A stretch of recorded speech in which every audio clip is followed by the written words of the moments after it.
Assalamualaikum warahmatullahi wabarakatuh. Innal hamdalillah nahmaduhu wa nasta'inuhu wa nastaghfiruh. Wa na'udzu billahi min shururi anfusina wa min sayyiati a'malina. May yahdihillahu fala mudilla lahu wa may yudlil fala hadiya lahu. Asyhadu an la ilaha illallah wahdahu la syarika lahu wa asyhadu anna Muhammadan 'abduhu wa rasuluh. Qala Allah Ta'ala fi kitabihil karim, ya ayyuhalladzina amanu taqullaha haqqa tuqatih wa la tamutunna illa wa antum muslimun. Amma ba'd, fa inna asdaqal hadithi kitabullah wa khairal hadi hadi Muhammadin sallallahu alaihi wasallam wa syarrul umuri muhdatsatuha wa kullu muhdatsatin bid'ah wa kullu bid'atin dhalalah wa kullu dhalalatin finnar. Allahumma shalli ala Muhammad wa ala alihi wa ashabihi wa man tabi'ahum bi ihsanin ila yaumiddin. Ayolah ikhwah azani wa sallallahu alhamdulillah. Siang ini kita masih dimudahkan Allah Ta'ala untuk melanjutkan kembali kajian kita. Kita masuk kepada halaman ke-32, Al-Qaidatus Tsaminatu, kaidah yang ke-8. Mu'allif Syekh Abdul Razak hafizahullah Ta'ala menyebutkan di dalam kaidah yang ke-8 ini, takhayyurul julasa'i wa intiqa'ur rufaqa'i. Takhayyurul julasa, takhayyur yaitu memilah dan memilih. Al-julasa yaitu memilih teman duduk.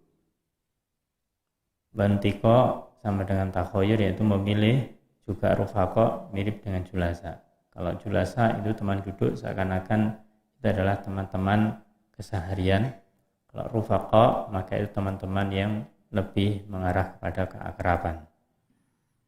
Maka di dalam bagian ini kita untuk mentazkiyah, untuk menyucikan jiwa kita, itu butuh bahasanya itu bi'ah, yaitu lingkungan. Butuh yaitu kondisi di sekitar. Kalau kita ingin menyucikan jiwa, kita berusaha sendirian, kemudian di sekeliling kita kurang mendukung, maka bisa jadi nanti kita terpengaruh oleh sekelilingnya. Apalagi teman dekat lagi, maka kita butuh yang namanya lingkungan, khususnya adalah teman-teman yang mendukung atau sama dengan kita, yang memiliki tujuan yang sama, yaitu ingin mentazkiyah nafas, ingin menyucikan jiwa. Pertama, beliau nukilkan ayat Allah Subhanahu wa taala dalam surat Al-Kahfi, qala ta'ala wasbir nafsaka ma'al ladzina yad'una rabbahum bil ghadati wal 'ashiyyi yuriduna wajhah wa la ta'du 'ainaka 'anhum turidu zinatal hayatid dunya wa la tuti' man aghfalna qalbahu an dzikrina wattaba'a wa kana amruhu furuta. Wasbir nafsaka, sabarkanlah dirimu, sabarkanlah jiwamu. Bersama siapa? Ma'alladzina yad'una rabbahum, bersama orang-orang yang mereka selalu menyeru Rabbnya, orang-orang yang selalu berdoa kepada Allah Subhanahu wa taala. Bil ghadati wal 'ashyi, baik itu di waktu pagi maupun di waktu senja. Yuriduna wajhah, yang mereka baik di waktu pagi maupun di waktu sore hari, mereka ketika berdoa hanya mengharapkan wajahnya Allah Ta'ala. Hanya mengharapkan wajah Allah Ta'ala, berarti ikhlas. Wala ta'du ainak, dan jangan sampai engkau memalingkan pandanganmu anhum, dari mereka. Fokuslah, teruslah pandanganmu mengarah kepada mereka. Turidu zinatal hayati dunya, karena engkau menginginkan yang namanya hiasan kehidupan di dunia ini. Wala tuti', dan jangan engkau patuhi man aghfalna qalbahu, orang-orang yang melalaikan kita, yang bisa melalaikan hati kita, yang kami lalaikan hatinya. Wala tuti' man aghfalna qalbahu, dan jangan kalian patuhi, kalian taati orang-orang yang kami lalaikan hatinya dia. Melalaikan dari apa? Antikrina, dari mengingat kami, mengingat Allah Ta'ala. wattaba ahwa, dan mengikuti hawa nafsunya, wa kana amru furuta, dan itu adalah suatu perkara, suatu keadaan yang furuta, yang melampaui batas. Ayat ini menunjukkan ya ikhwah azani wa azkullah, Allah merintahkan kepada hambanya untuk sabar bersama orang-orang yang dipilihkan oleh Allah SWT, yaitu yang diberi ciri yad'una rabbahum bil ghadati wal asyi. Yang Allah pilihkan adalah orang-orang yang mereka selalu berdoa kepada Allah, tidak mengenal lelah, baik di waktu pagi, di waktu sore. Mereka berdoa yuriduna wajhah, mereka berdoa hanya menginginkan wajahnya Allah Ta'ala, ikhlas karena Allah Ta'ala. Dan mereka atau kita dilarang untuk berpaling dari mereka. Kalau kita berpaling artinya kita sudah mulai tidak melihat mereka, berarti kita melihat yang lain. Kalau kita melihat yang lain artinya bisa jadi yang kita lihat adalah turidu zinatal hayati dunya. Ketika engkau berpaling dari mereka, bisa jadi yang engkau inginkan adalah perhiasan yang ada di dunia ini. Maka jangan demikian. Dan jangan kalian taati orang yang kami lalaikan hatinya.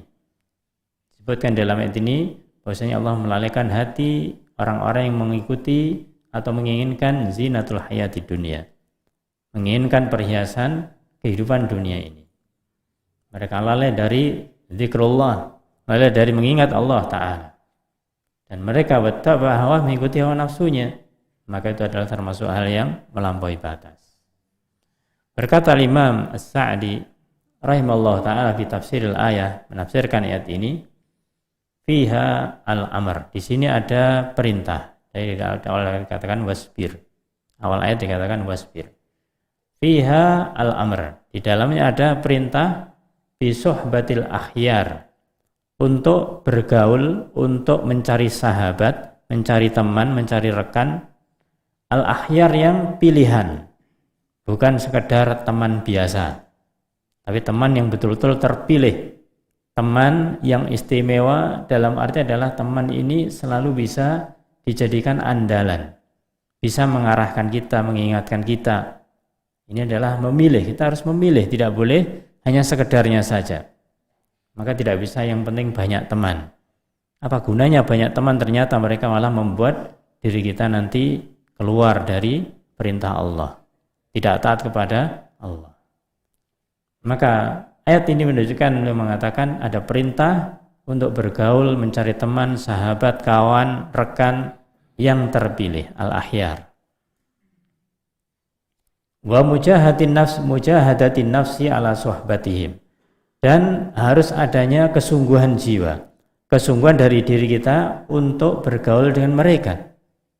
Ketika kita memilih saja itu harus butuh waktu, butuh yaitu usaha dan yang lainnya. Maka kalau kita sudah mendapatkannya, harus sungguh-sungguh, harus sungguh-sungguh ketika kita sudah Allah pertemukan kita dengan teman yang memang sesuai itu. Maka kita harus sungguh-sungguh untuk apa? Bergaul dengan mereka. Wa mukhalatatihim, dan kita harus sungguh-sungguh di dalam bergaul dengan mereka. Wa in kanu fuqara, meskipun dia orang fakir, meskipun teman kita adalah teman yang fakir, teman yang bahkan butuh kepada kita. Dari sisi materi misalkan, kita punya teman, ya rata-rata teman kita itu adalah teman yang tingkat ekonominya di bawah kita. Bisa jadi kalau pandangannya sukanya atau bisanya hanya menyusahkan, minta tolong begitu saja. Dari sisi materi, dari sisi dunia bisa jadi seperti itu. Tapi kalau kita melihat bahwasanya dia orang-orang yang fakir, ya, maka kita tidak akan melihat bahwasanya mereka selalu menyusahkan kita. Kalau mereka memang benar-benar yang baik, atau meskipun fakir dia itu baik, maka biasanya kebaikannya diantaranya adalah tidak mau meminta-minta, tidak mau atau tidak suka minta tolong. Kalau ada teman sudah fakir, sukanya minta tolong, sukanya dan seterusnya, maka ini harus dipilah, ya, bisa jadi kurang pas. Tapi kalau kita memiliki teman yang mereka itu fakir dan kita tahu kondisinya adalah kekurangan, maka kita memiliki yaitu kepedulian kepada dia. Kalau memang baik tidak masalah meskipun fakir. Meskipun kita katakanlah mungkin sering ya membantu dan bahkan rutin membantunya. Itu adalah merupakan pintu sedekah. Merupakan pintu sedekah yang Allah bukakan kepada diri kita. Tinggal bagaimanakah cara pandang kita. Maka di sini meskipun dia fakir tidak ada masalah. Fa inna fi suhbatihim, maka sesungguhnya pergaulan dengan mereka minal fawaidi ma la yusi. Bahwasanya pergaulan dengan mereka adalah merupakan faedah yang tidak pernah bisa terhitung. Itu artinya kita bergaul dengan mereka, keberuntungannya, manfaatnya, yaitu faedahnya itu sangat banyak, tidak terhitung. Maka Nabi sallallahu alaihi wasallam dan Rasul bersabda di dalam hadisnya keluarkan oleh Imam Abu Dawud dalam kitab Sunannya dan dihasankan oleh Syekh Al-Albani rahimahullah taala, ar-rajulu ala dini khalilih. Seseorang itu tergantung kepada agama khalil, agama teman dekatnya, teman akrabnya. Falyandur ahadukum man yukhalil. Maka salah seorang antara kalian hendaklah melihat siapa yang dijadikan teman dekat. Ini adalah isyarat pertanda bagi kita ya ikhwah azani wasakumullah. Kalau ingin mengenal seseorang, maka kita lihat siapa teman dekat dia. Teman dekat tentunya itu bukannya sekedar teman yang dimana katakanlah teman kecil, ya mulai dari SD, kemudian SMP dan SMA dan seterusnya. Teman dekat adalah teman yang dimana seakan-akan dia itu adalah orang yang apapun permasalahan kita dia tahu. Kita juga mungkin tahu permasalahan dia. Yang tidak hanya sekedar teman main biasa. Maka di sini dikatakan oleh Rasulullah SAW, maka lihatlah siapa yang jadi temannya. Meskipun dia itu katakanlah orang yang mengatakan saya ini orangnya tidak suka begini, tidak suka begitu. Kenyataannya hari demi harinya yang dia datangi, kemudian yang dia datang, dia ajak ke sana kemari adalah teman yang suka seperti itu. Ya sudah, tidak jauh beda. Tidak jauh berbeda. Apalagi kita katakan tadi teman sejak kecil. Karena teman sejak kecil, kemudian sampai besar, ya terpisah, ketemu lagi, kangen dan seterusnya. Maka dia padahal sudah tahu kalau dia teman sejak kecil itu belum mengenal din, belum mengenal agama. Dan ketika ketemu lagi, yang dulu teman akrab terpisah karena harus kerja beda misalkan, ya kemudian teman kita, ya qadarullah ternyata dia belum mengenal din, belum mengenal agama, Islam tapi ya seperti Islam umumnya katakanlah demikian. Sementara kita diberi hidayah oleh Allah untuk lebih fokus, lebih intensif dalam belajar Islam, maka mungkin banyak amalan-amalan yang dilakukan oleh teman kita yang kurang pas. Apakah dia itu suka musik, dia suka merokok, maka kita tidak lagi melihat dia sebagai teman akrab. Karena kebiasaan itu adalah tidak pantas untuk kita jadikan teman akrab. Cukup bagi kita karena teman lama dakwai dan dakwai. Tidak perlu kita berdekat-dekat dengan dia. Karena kita tidak bisa menjamin apakah dengan kita kembali dekat dengan dia, kemudian kita bisa menyelamatkan dia, bisa memberikan sarana hidayah pada dia, atau bahkan justru sebaliknya, naudzubillah. Maka lihatlah siapa yang dia dijadikan teman dekatnya. Maka untuk menilai seseorang tidak harus bertanya kepada orangnya. Bedakan dengan tabayyun ya lehwa. Kalau namanya tabayyun itu ke orangnya langsung. Tapi kalau ingin melihat siapa orang ini, maka tanya teman dekatnya dia itu siapa. Maka dia tidak jauh dari seperti itu kepribadiannya. Nah, qala Abu Sulaiman Al-Khattabi. Berkata Abu Sulaiman Al-Khattabi rahimallahu taala qauluhu di dalam hadis Rasulullah SAW, al-mar'u ala dini khalilih, makna dari seseorang itu sesuai dengan agama temannya atau teman akrabnya, maknanya la tukhalil. Jangan kamu berteman. Jangan kamu menjadikan teman akrab. Illa man radita dinahu wa amanatahu. Kecuali orang yang engkau ridhoi agama dan amanahnya. Ini sebagai petunjuk. Kalau kita mencari teman dekat, maka kita harus tahu agamanya bagaimana. Dia amanah apakah tidak? Ya, dia amanah apakah tidak? Kita harus memahami akan teman ini kalau mau dijadikan teman dekat. Fa innaka, maka sesungguhnya engkau idza khalal tahu, jika kamu menjadikan teman dekat dia kamu jadikan teman dekat, qadaka ila dinihi wa madhabi, dia akan menuntunmu, dia akan mengarahkanmu kepada agamanya dan madhabnya. Karena kita mengambil dia, berarti kita itu membutuhkan dia. Maka apa yang dia miliki itu nanti akan kita tiru, akan kita ikuti. Maka ini harus kita waspada. Jangan sampai ketika kita itu mencari teman, sekedar teman. Ya kalau hanya untuk sekedar berkenalan, kamu dari mana?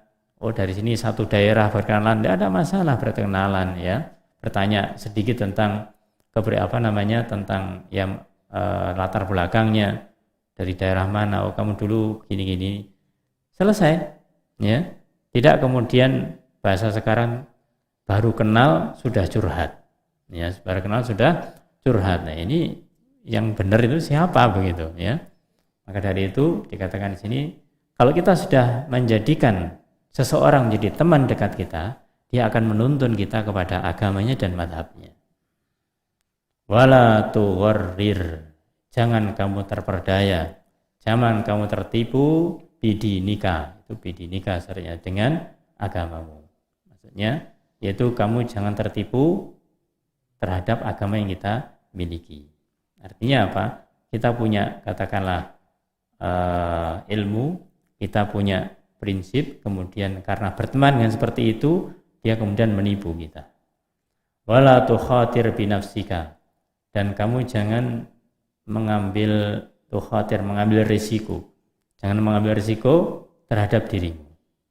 Fatuhalil, maka jadikanlah teman dekat itu man laisa mardiyan fi dinihi wa madhabi. Itu orang yang laisa mardiyan, yang tidak ada ridho di dalam agamanya dan madhabnya. Artinya apa?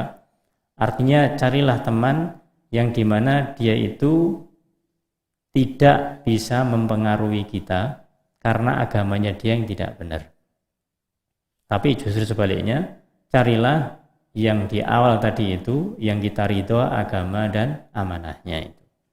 Maka di sini adalah pentingnya untuk mencari teman. Walihada yaqulu Ibnu Mas'udin radhiyallahu an, oleh karena itu Ibnu Mas'ud mengatakan, i'tabirun nasa bi ahdanihim. I'tabiru, maka ambillah pelajaran. Ambillah pelajaran an-nasa, seorang manusia, bi ahdanihim, dengan ahdan ay khalil, dengan teman-teman dekat mereka. Maksudnya apa?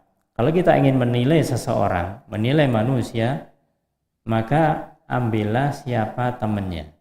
Tidak dia yang kita nilai langsung, tapi teman dekatnya siapa. Fa innal mar'a, karena seseorang itu la yukhadinu illa man yu'jibuh. Tidaklah dia itu memiliki teman dekat kecuali yang dijadikan teman dekat adalah orang yang yu'jibuhu, orang yang menakjubkan dia, orang yang dia kagumi, orang yang dia senangi. Dan ini wajar ya ikhwah. Kita misalkan ketemu seseorang, ya, kita sebelumnya mendengarkan informasi tentang orang ini demikian, kita merasa Masya Allah orang ini, maka kita berkenalan dengan dia, kemudian kita tanya-tanya, maka kita semakin tambah berkenal, tambah senang. Karena apa? Karena semakin tahu kehebatannya, tahu keistimewaannya. Maka demikianlah, seseorang itu tidak menjadikan teman dekatnya kecuali teman dekat ini teman yang dia kagumi. Nah, ketika ada dua orang itu menjadi teman akrab, ini selayaknya bisa gabung, si A dan si B misalkan. Maka si A ini adalah mengagumi si B dan si B mengagumi si A. Karena hal ini adalah satu yang memiliki keistimewaan. Kita menjadikan teman si A itu karena kita tahu keistimewaannya apa, kelebihannya apa. Ya, masalah dalam ilmu, misalkan dalam ibadah, misalkan kita tahu, kita kagum terhadapnya, kita kemudian bergaul dan kita jadikan teman akrab. Bisa jadi dia juga mau berteman akrab dengan kita karena di sisi lain kita ada kelebihan dibandingkan dia. Maka dari itu disinilah pentingnya untuk melihat siapa teman kita. Diibaratkan oleh Rasulullah SAW, maka Nabi SAW mengenai pertemanan ini, masalul jalisis solihi wassu', permisalan teman duduk yang soleh dan yang buruk, kahamil misk, yang pertama seperti orang yang membawa minyak wangi, wa nafikhil kir, dan orang peniup kir, api, peniup api, yaitu orang yang membuat tukang besi, ya, tukang besi, peniup besi atau tukang besi, pandai besi, ya, namanya pandai besi.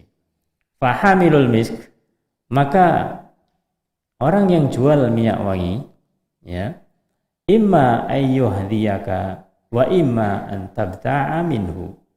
Bisa jadi ketika kita itu mendatangi toko minyak wangi, kemudian kita ke sana, ya, maka karena dia itu mungkin besar, kemudian kita kenal misalkan, ya kita asalnya hanya pengen ketemu dia, tapi dia sebetulnya sebagai penjual minyak wangi. Ketika kita pulang, kita tidak ada niatan beli, mungkin kita diberi, ya, kita diberi. Wa imma an tabta'a minhu, atau mungkin kita niat memang untuk membeli, jadi kita membeli minyak wangi, ya. Atau yang ketiga, wa imma an tajida minhu rihan thayyibatan, atau meskipun kita datang ke situ kita tidak diberi, kita juga tidak membeli, tapi begitu keluar dari toko itu asarnya, dampaknya apa? Ya, wangi, karena di situ memang wangi. Bisa jadi memang ya hanya disuruh mencoba aja. Jadi misalkan kita ini punya wangi, coba disemprotkan ke kita, ya, menjadi wangi keluar dari situ.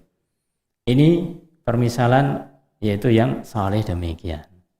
Jadi wanginya minyak wangi itu adalah bisa berdampak kepada orang yang datang meskipun dia itu tidak harus menjadi penjualnya, tidak harus yang memiliki tokonya.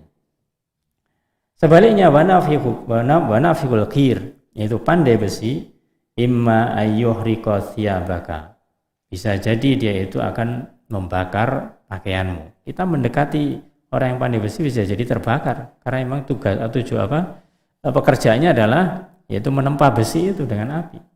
Wa imma an tajida rihan khabithatan, atau minimal kalau kita masuk ke ruangan dia, kita keluar, ya, baunya bau sangit, kan begitu.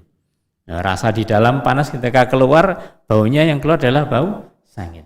Maka inilah diibaratkan oleh Rasulullah SAW bagaimanakah jalisus salih wa jalisus su', yaitu teman duduk, teman dekat yang saleh dan teman dekat yang buruk. Maka dari itu kita harus waspada untuk hal ini, jangan mudah-mudah kita itu menjadikan orang teman dekat. Karena apa? Karena kita pengen dianggap orang yang banyak atau mudah bergaul, dengan siapa saja kita bisa, ya. Kalau mudah bergaul, tafadhol, silahkan, tapi jangan sampai teman dekat ini adalah seadanya. Jangan sampai kita sembarangan, harus memilih, karena diperintahkan untuk memilih. Qala al-Qadhi Iyad rahimallahu taala, berkata Qadhi Iyad, semoga Allah meridainya, semoga Allah merahmatinya, fi syarhi li hadzal hadis, mensarah hadis ini, fihi tajannubu khulata isui. Di sini isinya adalah tajannub, yaitu menjauhi khulata isu, menjauhi pergaulan dengan orang yang buruk. Wa mujalasatil asyrar, dan mujalasah, duduk-duduk dengan keburukan, orang-orang yang buruk atau kondisi yang buruk. Wa ahlil bid'ah, dan juga menjauhi ahlul bid'ah, wal mughtabina, dan orang-orang yang mughtabina linnas, yang suka menggibah, yang suka menggunjing, suka ngerasani manusia, maka harus dijauhi. Kenapa? Li'anna jami'a haula, karena mereka seluruhnya itu adalah yanfudu asarahum ila jalisim, itu akan memberikan asar, memberikan dampak, memberikan efek kepada teman duduk mereka. Kalau kita datang pada mereka, ya kita kena dampaknya. Sebaliknya, wal haddu ala mujalasati ahlil khair, dan dorongan, motivasi untuk mujalasah, untuk duduk-duduk bersama ahlul khair. Wa talaqqil ilma wal adaba, dan kita mengambil ilmu dan adab dari ahlul khair itu. Mengambil ilmu, mengambil adab, wa husnal huda, dan mengambil yaitu kebaikan petunjuk, wal akhlaqal hamidah, dan juga kita mengambil akhlak-akhlak yang terpuji. Terakhir, fa'alal abdi, maka wajib bagi seorang hamba, wajib bagi kita para jamaah, takhayyuru, maka wajib bagi kita takhayyurul julasa illadzina yu'inunahu alal khair. Maka wajib bagi seorang hamba untuk memilih teman-teman duduknya, yaitu orang-orang yang bisa membantunya, bisa menolongnya di atas kebaikan. Fa innahum min a'dami asbabi tazkiyati nafsi wa sholahiha, karena adalah sebab terbesar untuk bisa mensucikan dirinya dan memperbaiki dirinya. Wa iyyahdara, dan hendaklah kita waspada, kita hati-hati untuk apa? Khulata asyarri, yaitu bercampur, bergaul dengan asyar, dengan yang buruk. Wa julasa al-fasadi, dan duduk-duduk dengan yang suka membuat kerusakan. Fa innahum, kenapa? Karena itu mereka akhtaru alaihi minal jarbi atau minal jarabi. Karena itu adalah diibaratkan seperti akhtar al-minal jarab. Itu lebih bahaya daripada penyakit kudis. Ya, penyakit kudis kita tahu ya ikhwan Allah, bahwasanya kalau namanya satu terus cepat menjalar kemana-mana. Ya, maka disebutkan oleh beliau di sini, kita hendaklah memilih teman, yaitu teman yang khair, teman yang baik. Ini yang akan menjadikan kita untuk bisa menjaga, mensucikan jiwa kita. Ini adalah usaha-usaha yang bisa kita lakukan. Sehingga prinsip dengan teman ini adalah bagaimanakah kita itu harus memilih dan memilah teman. Adapun ketika kita memiliki kenalan dan yang lainnya, ya silahkan, tidak ada salahnya untuk kenalan. Tapi kalau kita tahu setelah kenalan orangnya ini adalah orang yang mengkhawatirkan jiwa kita, mengkhawatirkan diri kita, tidak usah diperpanjang. Cukup kenal nama, dari daerah mana, kabarnya baik, selesai. Ya, tapi ketika kita memiliki kenalan yang itu bagus, ya kita bisa lebih dalam untuk mengenalnya, untuk kita ambil faidah darinya. Wallahu a'lam bishawab. Semoga kita dimudahkan, dipertemukan Allah Ta'ala dengan teman-teman yang kita jadikan teman baik, itu adalah ahlul khair. Amin ya rabbal alamin. Assalamualaikum warahmatullahi wabarakatuh. Innal hamdalillah nahmaduhu wa nasta'inuhu wa nastaghfiruh wa na'udzu billahi min shururi anfusina wa min sayyiati a'malina. May yahdihillahu fala mudilla lahu wa may yudlil fala hadiya lahu. Asyhadu an la ilaha illallah wahdahu la syarika lahu wa asyhadu anna Muhammadan 'abduhu wa rasuluh. Qala Allah Ta'ala fi kitabihil karim, ya ayyuhalladzina amanu taqullaha haqqa tuqatih wa la tamutunna illa wa antum muslimun. Amma ba'du, fa inna asdaqal hadithi kitabullah wa khairal hadi hadi Muhammadin sallallahu alaihi wasallam wa syarrul umuri muhdatsatuha wa kullu muhdatsatin bid'ah wa kullu bid'atin dhalalah wa kullu dhalalatin finnar. Allahumma shalli ala Muhammad wa ala alihi wa ashabihi wa man tabi'ahum bi ihsanin ila yaumiddin. Ayyuhal ikhwah azani wa alhamdulillah. Puji syukur selalu kita panjatkan kehadirat Allah Subhanahu wa taala atas nikmat-nikmatnya, khususnya di pagi ini kita bisa melanjutkan kembali membacakan kitab Asyrul Qawaidah fi Tazkiyatin Nafas, 10 kaidah tentang penyucian jiwa. Nah, baik, kita lanjutkan masuk kepada al-qaidatut tasi'atu, kaidah yang ke-9.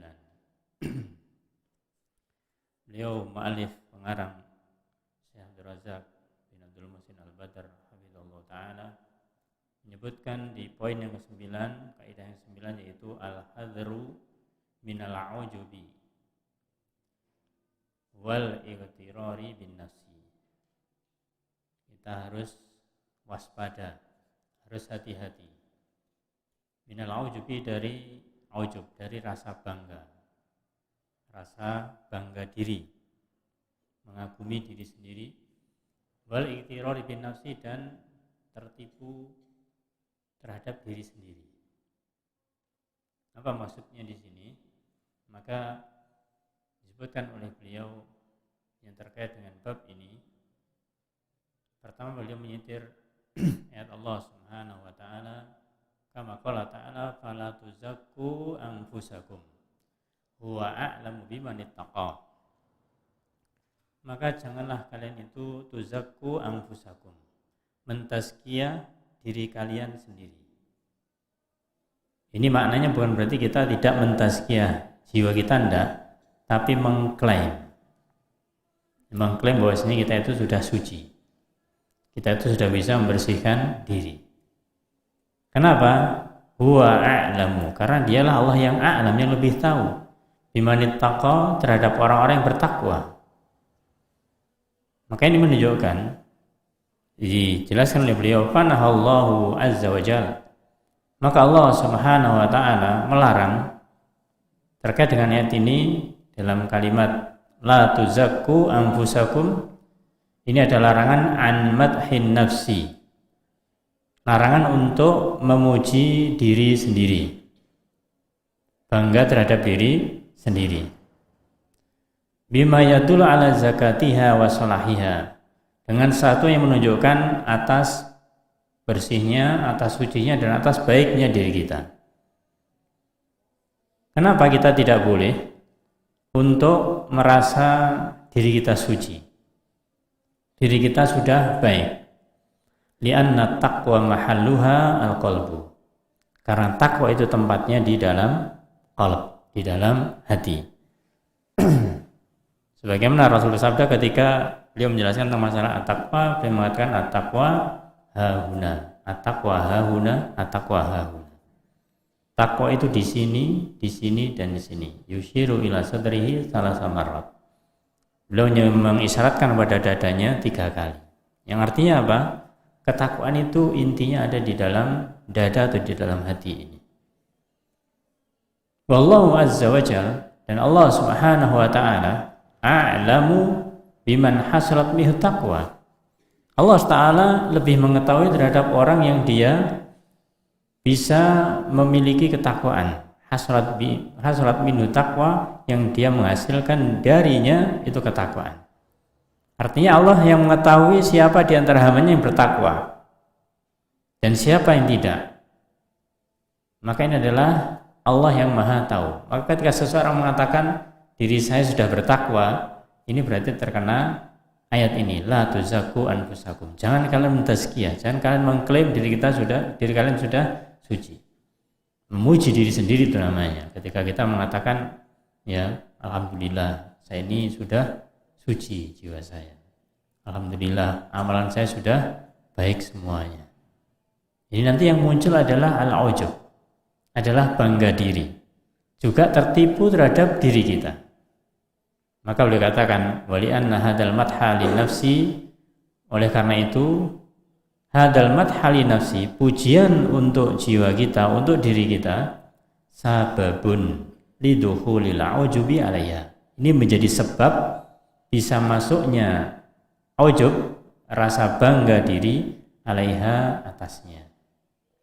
Jadi seseorang itu kenapa bisa terjerumus ke dalam ujub? Ya karena dia memuji dirinya sendiri.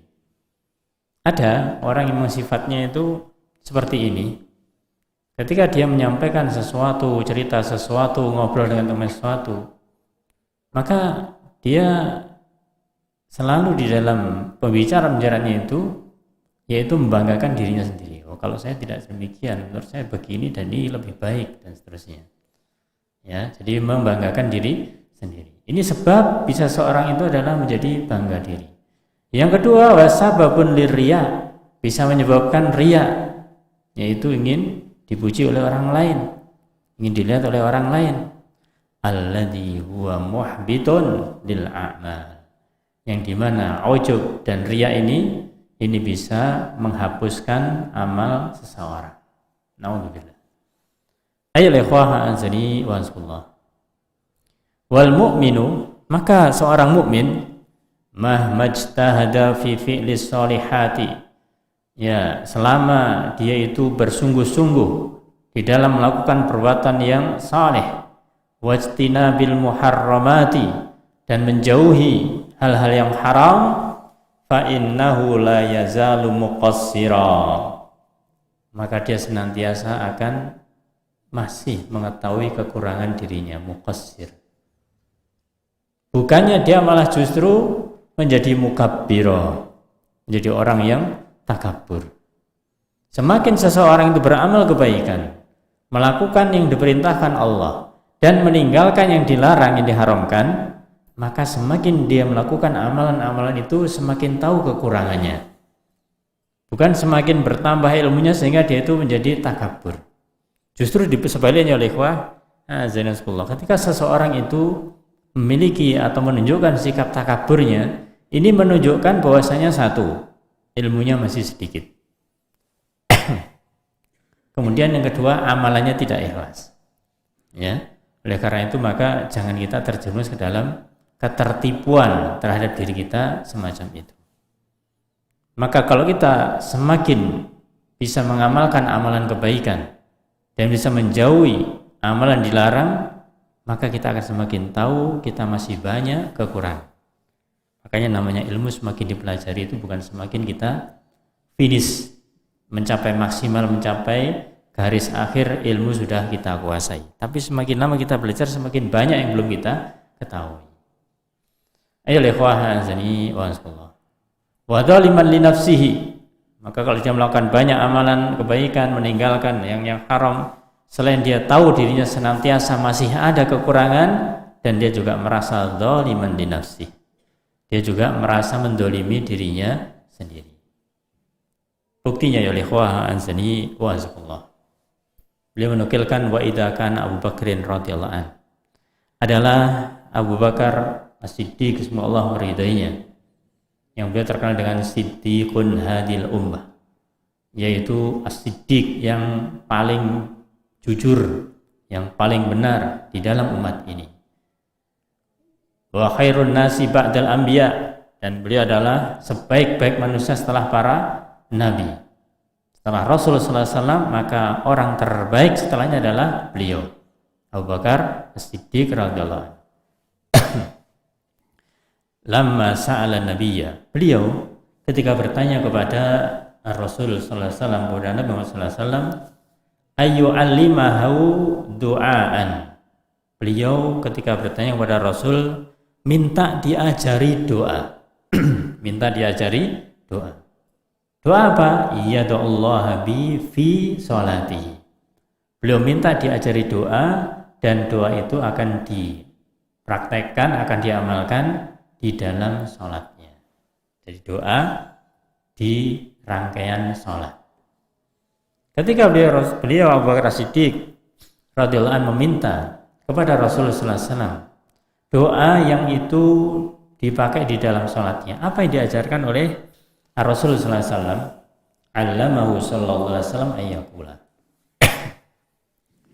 Rasulullah sallallahu alaihi wasallam mengajari beliau dengan satu doa yang berbunyi, Allahumma inni dzalamtu nafsi dzulman katsira wala yaghfiru dzunuba illa ant faghfirli maghfiratan min 'indik warhamni innaka antal ghafurur rahim. Di awal doanya Rasul mengajarkan, Allahumma ya Allah, inni dzalamtu nafsi dzulman katsira. Wahai Abu Bakar, ini dengan redaksi bebasnya, bacalah ini. Ya Allah, sesungguhnya aku mendolimi diriku dengan kedoliman yang banyak. Padahal dia adalah orang yang nomor 2 setelah Rasul SAW. Rasul ngajarinya untuk menetapkan pada dirinya masih memiliki kedoliman yang banyak. Satu, yaitu Allahumma inni dzalamtu nafsi dzulman katsira wa la yaghfiru dzunuba illa ant, dan tidak ada yang bisa mengampuni dosa-dosa kecuali Engkau ya Allah. Faghfirli maghfiratan min 'indik, maka ampunilah aku dengan ampunan dari sisimu. Ini penetapan bahwasanya yang bisa mengampuni adalah Allah Subhanahu wa taala. Warhamni, dan sayangilah aku ya Allah, innaka antal ghafurur rahim, sesungguhnya Engkau adalah Maha Pengampun lagi Maha Penyayang. Kemudian Syekh mengatakan, fa kaifa sya'nu biman huwa dunah, maka bagaimanakah urusannya terhadap orang-orang yang kedudukannya di bawah Abu Bakar As-Siddiq. Kalau beliau saja ketika minta doa kepada Rasul sallallahu alaihi wasallam, Rasul mengajarinya untuk berdoa dengan isi di antara adalah mengakui kita atau dirinya masih memiliki kedzaliman, dan tidak sedikit. Dzalamtu nafsi dzulman katsira, aku telah mendolimi diriku dengan dzaliman yang banyak. Ya, kalau untuk kita bagaimana para jamaah? Ayo ikhwah azani wa azkullah. Jadi tentunya lebih bertingkat-tingkat kedzaliman yang kita lakukan. Maka titik tekannya di sini ikhwah, ketika Rasul mengajarkan dengan lafaz inni dzalamtu nafsi, aku mendolimi diriku sendiri. Kalau seseorang menetapkan di dalam dirinya memiliki kedzaliman, maka ini berarti tidak ada, tidak layak, tidak pantas. Kemudian dia memiliki rasa ujub, memiliki rasa takabur. Tidak pantas seperti itu.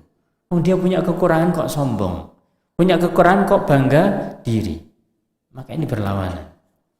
Maka kalau kita mengamalkan doa semacam ini oleh ikhwah azani wa ansullah, maka kita tidak akan terserang penyakit yang namanya ujub ataupun yaitu penyakit kibar, penyakit kesombongan. Semoga Allah mudahkan kita untuk dijauhkan dari al-ujub wal kibar. Amin ya rabbal alamin. Wa indama sa'alat ummul mu'minina Aisyah radhiyallahu anha, dan dikala bertanya ummul mu'minin yaitu Aisyah radhiyallahu anha an qouli ta'ala, kalau beliau bertanya berarti kepada suaminya, yaitu kepada Rasulullah sallallahu alaihi wasallam. Di dalam ayat Allah disebutkan walladzina yu'tuna ma atau wa qulubuhum wajilah annahum ila rabbihim raji'un. Allah SWT berfirman walladzina yu'tuna, dan orang-orang yang mereka memberikan ma atau apa yang telah mereka berikan. Ketika seseorang ini memiliki rezeki, kemudian mereka telah melakukan salah satu kewajibannya, yaitu memberikan apa yang harus diberikan, berinfak, sedekah, melakukan zakat dan yang lainnya. Ketika dia memberikan itu wa qulubuhum wajilah, dan hati mereka itu merasa takut. Ketika dia itu memberikan, bersedekah, misalkan berinfak, misalkan hati mereka merasa takut. Kenapa takut? Ketakutan itu muncul annahum ila rabbihim raji'un, karena mereka tahu bahwasanya mereka nanti akan kembali kepada Allah Subhanahu wa ta'ala, akan ditanya oleh Allah Subhanahu wa ta'ala. Ketika ayat ini turun atau ayat ini ditanyakan oleh istri beliau yaitu Aisyah radhiyallahu anha, qalat, maka Aisyah mengatakan, ahum, apakah mereka wahai Rasulullah alladzina yashrabuna al-khamra wa yasrikun, apakah yang dimaksud oleh ayat ini adalah orang-orang yang yashrabunal khamr, orang-orang yang minum khamr, wa yasrikun, atau orang-orang yang mencuri. Kenapa beliau Aisyah mengira bahwasanya yang dimaksud adalah seperti ini? Seakan-akan ayat tadi itu ketika orang itu memberikan sesuatu yang dia lakukan, kemudian dia takut, maka bisa jadi orang-orang ini memiliki dosa sehingga takut kepada Allah Subhanahu wa ta'ala. Ya, namanya orang peminum khamr, ketika dia itu bersedekah bahasanya, berinfak bahasanya, dia takut dia di satu sisi melakukan perbuatan baik, satu sisi melakukan perbuatan buruk. Ya, satu melakukan perbuatan sholihah, satu sayyi'ah, maka dia takut dengan seperti itu. Ini yang ditanyakan oleh Aisyah radhiyallahu anha. Namun apa jawab Rasulullah sallallahu alaihi wasallam? Qala sallallahu alaihi wasallam, la. Tidak ya bintas Siddiq. Tidak wahai putrinya As-Siddiq, putrinya Abu Bakar As-Siddiq. Siapa sebenarnya dimaksud dalam itu? Walakinnahum, akan tetapi mereka itu alladzina yasumuna wa yusalluna wa yatasaddaq wa yatasaddaquna wa hum yakhafuna alla tuqbala minhum. Mereka itu adalah alladzina yasumun, orang-orang yang berpuasa. Selain dia itu mengeluarkan apa yang dikeluarkan berupa rezeki, sedekah, infak, dan mereka takut karena nanti dia harus kembali kepada Allah. Ini bukan orang yang buruk, bukan orang yang banyak berbuat maksiat, tapi orang yang baik. Mereka juga berpuasa, wa yusallun, mereka juga salat, mereka juga bersedekah. Tapi dikala mereka melakukan ini semuanya, melakukan puasa, melakukan salat, bersedekah, wahum, mereka yakhafuna, mereka khawatir, mereka takut alla tuqbala minhum, tidak diterima amalan mereka, tidak diterima amalan mereka. Maka inilah ya ikhwah a'azani wa azallah. Kalau Rasulullah SAW menjelaskan semacam ini menunjukkan bahwasanya tidak ada jaminan pada diri kita ketika kita melakukan perbuatan yang baik, kemudian kita mengatakan alhamdulillah, saya sudah bisa melakukan amalan kebaikan ini, dan di hati kita merasa sudah diterima oleh Allah Subhanahu wa ta'ala. Jangan-jangan nanti sebaliknya, kita beramal saja belum ikhlas. Kalau mungkin masalah ittiba bisa kita lihat indikasinya, melaksanakan sesuai dengan sunnah bisa, tapi ikhlasnya ini sudah benar atau tidak? Oleh karena itu, maka ketika kita melakukan amalan perbuatan kebaikan yang itu adalah merupakan amalun soleh, yang ini memenuhi syarat diterimanya amalan, yaitu ittiba'ur rasul, maka yang pertama yang harus kita jaga yaitu al-ikhlas. Di antara wujud keikhlasan sebagaimana dalam hadis ini, hum yakhafuna alla tuqbala minhum, mereka khawatir, mereka takut tidak diterima oleh Allah amalan mereka, sehingga mereka akan memfokuskan apa saja yang dilakukan itu bisa ikhlas karena Allah Subhanahu wa ta'ala. Dan subhanallah disebutkan oleh beliau, waqala Abdullah ibnu Ubay Mulaikah radhiyallahu rahimahullah, berkata Allah bin Ubay bin Abi Mulaikah bahwasanya beliau mengatakan adraktu aktsara min 30 sahabiyan. Jadi beliau seorang tabi'in. Aku mendapati lebih dari 30 para sahabat, 30 sahabat. Kalau sudah dikatakan sahabat ya ikhwah, tidak dipertanyakan lagi tentang amalan mereka. Karena mereka sudah mendapatkan, yaitu legalisasi kalau bahasa sekarang, mendapatkan yaitu janjinya Allah radhiyallahu anhu wa radwan. 30 lebih yang dijumpai oleh beliau. Apa yang beliau katakan? Kullum yakhafun nifaqa ala nafsi. Mereka semuanya adalah takut terhadap nifak, penyakit nifak yang masuk ke dalam dirinya. Penyakit nifak yang masuk ke dalam dirinya. Ini menunjukkan bagaimanakah yang namanya nifak itu bisa menyerang siapa saja. Justru orang-orang yang mereka itu merasa dirinya dekat kepada Allah Subhanahu wa ta'ala, ketika dia tidak hati-hati, maka penyakit ini bisa masuk. Kita tahu bahwasanya di antara tanda-tanda nifak yaitu idza haddatsa kadzaba wa idza wa'ada akhlafa wa idza tumina khana. Ketika dia itu berbicara, maka dia itu dusta. Ketika dia berjanji, dia menyelisihinya, dan ketika dia itu diberi amanah, dia khianat. Ketika seseorang dia itu kemudian katakanlah memiliki amalan yang baik, apalagi memiliki kedudukan, memiliki jabatan, kemudian dia menjanjikan sesuatu kepada orang lain, ternyata tidak dipenuhinya, maka kalau dia masih memiliki rasa nifak di dalamnya, dia akan beralasan. Ya, bisa sebenarnya dia memenuhi janjinya, tapi karena dia tidak mau dan yang lainnya, akhirnya dia alasan begini dan begitu. Maka ini dikhawatirkan. Kita juga dengan ikhwah azanillah untuk bisa mensucikan diri kita, hilangkanlah sifat-sifat nifak yang ada di dalam diri kita. Dan yang terakhir, waqala Al-Hasan Al-Basri rahimallahu ta'ala, berkata Al-Hasan Al-Basri semoga merahmatinya, al-mu'minu jama'a ihsanan wa syafaqatan.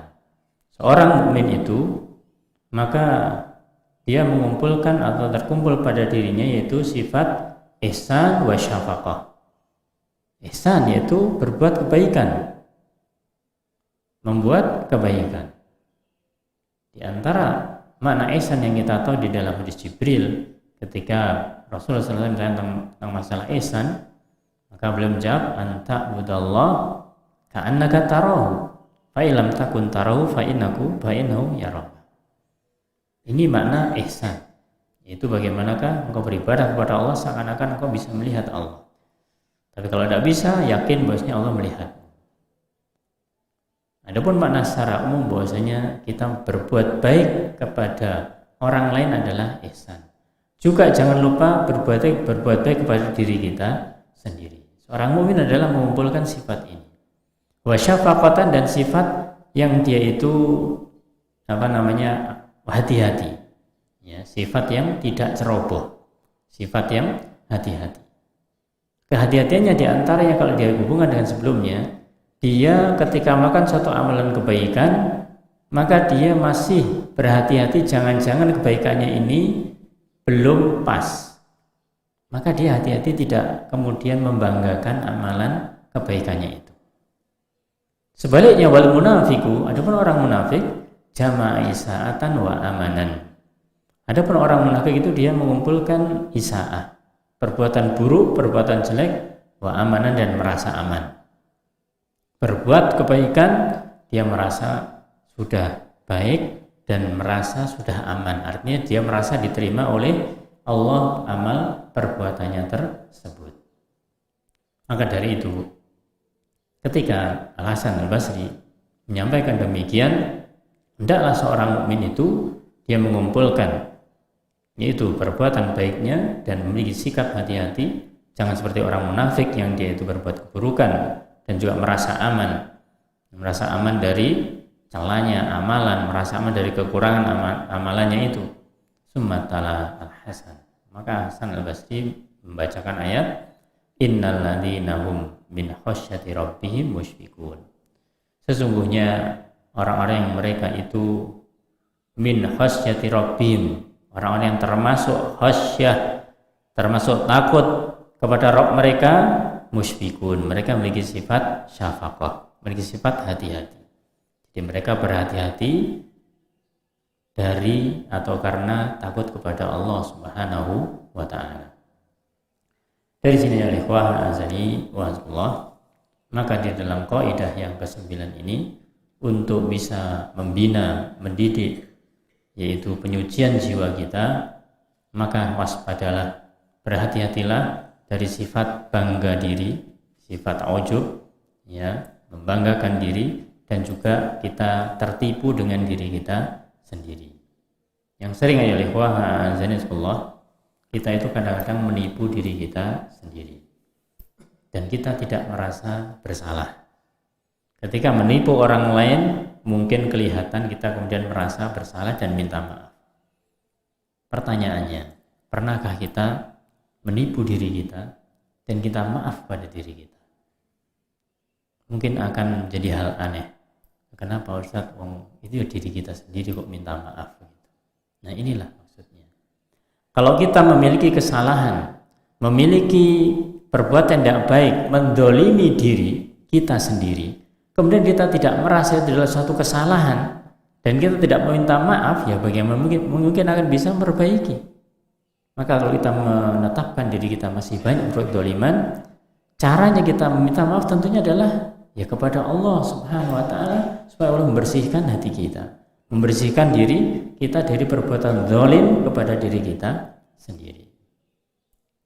Karena az-zulm, kezaliman itu disebutkan oleh para ulama ada 3 macam. Yang pertama adalah kezaliman kepada Allah, az-zulm ala Allah, kezaliman kepada Allah. Yang kezaliman kepada Allah itu adalah isyraku billah, itu syirik kepada Allah Subhanahu wa ta'ala. Adapun yang kedua yaitu kezaliman kepada orang lain. Ini yang paling nyata, paling tampak. Misalkan seseorang dia mencuri, dia mengambil hak orang lain, dia menganiaya orang lain, itu namanya zalim kepada orang lain. Adapun yang ketiga, adzulmu li nafsi, zalim terhadap diri sendiri. Apa maknanya zalim terhadap diri sendiri? Maknanya adalah ketika Allah memerintahkan suatu perintah, dia tidak mau melakukan. Ketika Allah melarang suatu larangan, dia malah melakukannya. Ini adalah mendolimi diri kita sendiri, yaitu tidak mau melakukan perintah Allah dan tidak mau menjauhi larangan-larangannya Allah Subhanahu wa ta'ala. Maka kita kalau mau introspeksi para jamaah ya ikhwah, tentunya masih banyak amalan-amalan yang seharusnya kita lakukan, maka kita masih belum bisa maksimal. Sebaliknya, masih banyak amalan-amalan yang seharusnya kita tinggalkan, ternyata kita masih terus berulang untuk terjerumus ke dalam amalan tersebut. Maka kita bermohon berlindung kepada Allah dan berdoa kepada Allah, semoga kita dijauhkan dari amalan-amalan yang membuat kita itu tidak bisa taat kepada Allah, dan kita dimudahkan melakukan satu amalan-amalan yang membuat kita itu bisa lebih dekat kepada Allah, lebih taat kepada Allah Subhanahu wa ta'ala. Amin ya rabbal alamin. Wallahu a'lam bissawab. Subhanakallahumma wa bihamdika asyhadu an la ilaha illa anta astaghfiruka wa atubu ilaik. Assalamualaikum warahmatullahi wabarakatuh.